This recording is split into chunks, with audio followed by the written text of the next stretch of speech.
Hello, everybody. Scott Golden here with the Golden Opportunities Coaching YouTube channel. Welcome to those of you who are new. Welcome back to those of you seasoned veterans of what we do around here. And what we do around here is bring about conversations of a psychological, mental health, emotional health, and coaching related paradigm. We try to do that as often as we can. We've got over 870 of these available for your listening pleasure. If you're looking for coaching in a relationship, behavioral modification, pattern change, emotional health and awareness way, or anything of that general nature, would love to be of assistance to you in that way. A couple ways to do that. You can reach out through Twitter at PO Perception, or you can reach out here on YouTube in the About Me section of the page. Either way, you'll get in contact with me or a member of my team, and we can go from there.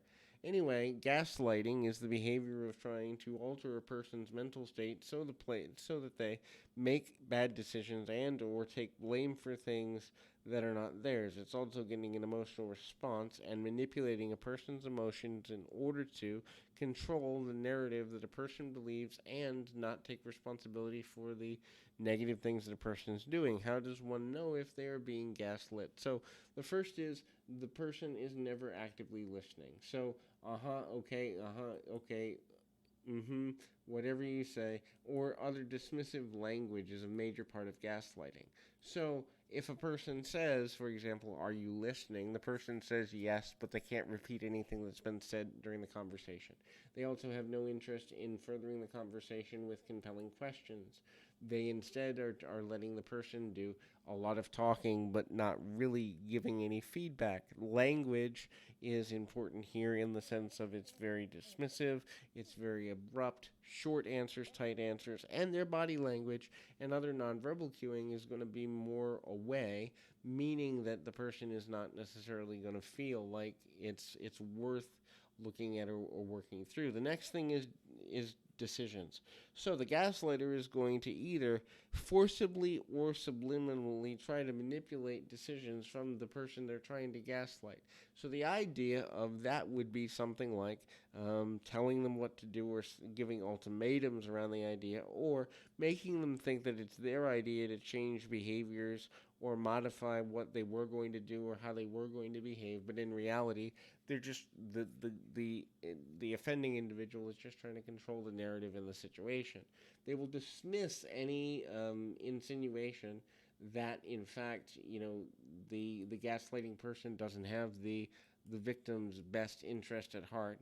They will actually become even potentially offended or negatively motivated when the insinuation that the relationship is uneven or unhealthy is even brought forward, making again the attempt to try to get a person to feel negatively about themselves or feel negatively about the idea of, even insinuating that a person could not have their best interest at heart. So there's that piece as well. The other concepts with this could be something as simple as downplaying emotions, telling a person how to feel. Oh, you shouldn't feel that way. You're being too sensitive.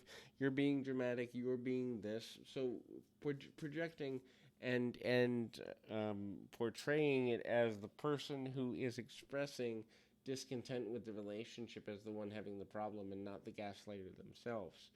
Denying any level of culpability in that is another form. So in other words, I'm not doing that. You're paranoid. I'm not doing that. You take things too literally. I'm not doing that. You're the one with the problem. Basically, the inference is that the gaslighting individual is the only one that can ever have problems, and that the gaslighter themselves couldn't have anything but positive intentions towards their victim. The next in the series of concepts is